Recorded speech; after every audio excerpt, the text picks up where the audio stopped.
Shalom Bapak Ibu dan Saudara-saudara yang dikasihi Tuhan dimanapun kita berada.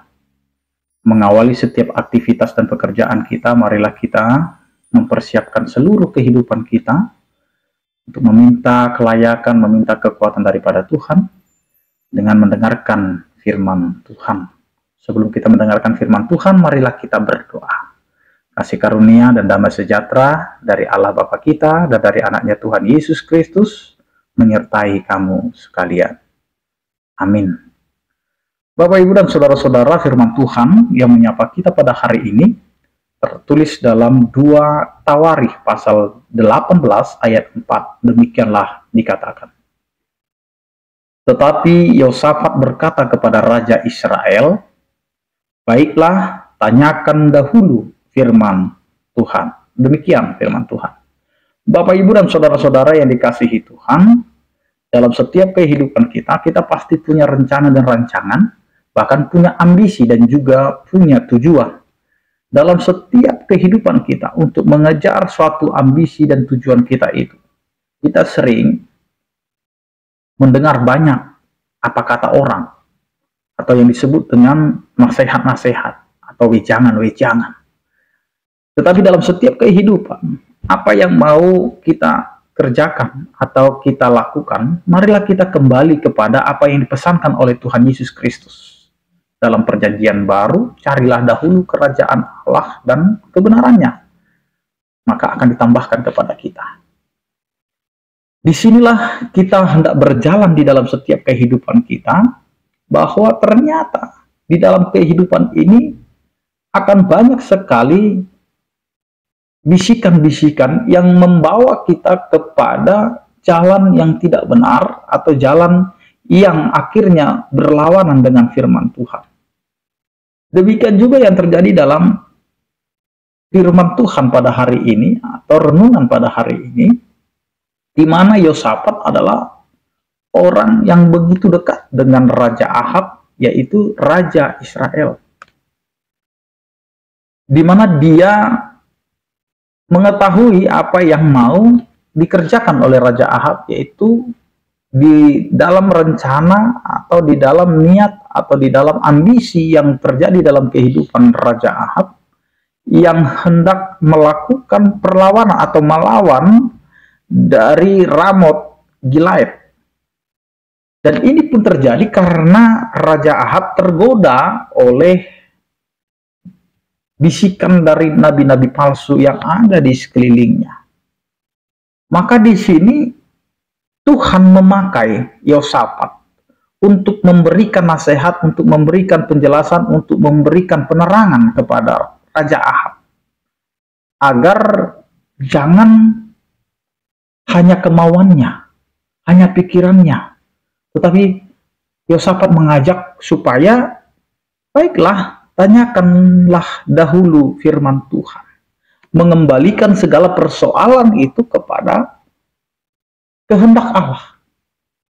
Apa yang diinginkan oleh Allah supaya dikerjakan atau kita lakukan dalam kehidupan kita. Dan ini yang mau disuarakan kepada kita pada hari ini, Bapak, Ibu, dan Saudara-saudara. Di dalam setiap kehidupan kita sering hanya mengandalkan pikiran kita, kepintaran kita, kehebatan kita, harta kita, jabatan kita, kuasa kita, dan lain sebagainya. Namun, yang terbesar bukanlah kita mengandalkan apa yang ada pada kita, tetapi kita kembalikan kepada Tuhan. Karena hidup kita ini adalah hidup untuk menjalani apa yang dikehendaki oleh Tuhan, bukan kehendak kita. Karena apa yang ada dalam hidup kita ini adalah untuk memuliakan, untuk memuji nama Tuhan. Maka pada hari ini Tuhan mau berbicara dengan kita, Bapak, Ibu, dan Saudara-saudara, dari seluruh kehidupan kita. Tuhan mau agar kita mengandalkan firman Tuhan sebagai tuntunan kehidupan. Mungkin kita akan banyak membaca, ada kiat-kiat sukses, ada kiat-kiat bahagia, ada kiat-kiat bagaimana kehidupan itu bisa harmonis dan lain sebagainya. Mungkin kita sudah banyak membaca buku, membaca media sosial, bahkan lain sebagainya. Tetapi yang mau dikatakan oleh firman Tuhan pada hari ini, yang menjadi dasar kebenaran kita, yang menjadi dasar kita untuk menuntun seluruh kehidupan kita adalah firman Tuhan. Maka firman Tuhanlah satu-satunya kebenaran, firman Tuhanlah satu-satunya penuntun dalam kehidupan kita. Maka apa yang kita ingini, apa yang kita pikirkan, mau kita capai atau yang mau kita tuju, maka mulailah untuk kembali kepada firman Tuhan.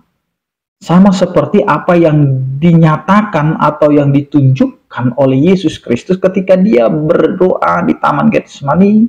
Dia berdoa untuk menyerahkan cawang. Tetapi di akhir doanya, dia mengembalikan itu semuanya kepada Tuhan. Jangan kehendakku, tetapi kehendakmulah yang jadi. Dan ini juga yang perlu bagi kita sebagai orang percaya, bahwa seluruh kehidupan kita, mari kita kembalikan kepada Tuhan. Karena apapun yang menjadi keinginan kita, tujuan kita, yang mau kita jalani dalam kehidupan kita, marilah kita kembalikan kepada firman Tuhan, karena firman Tuhan itu adalah pengarah, pengajar, penuntun kehidupan setiap orang percaya untuk bisa berjalan di jalan Tuhan sesuai dengan firman-Nya. Amin, kita berdoa. Terima kasih Tuhan atas penyertaan kasih setiamu yang memberkati setiap kehidupan kami.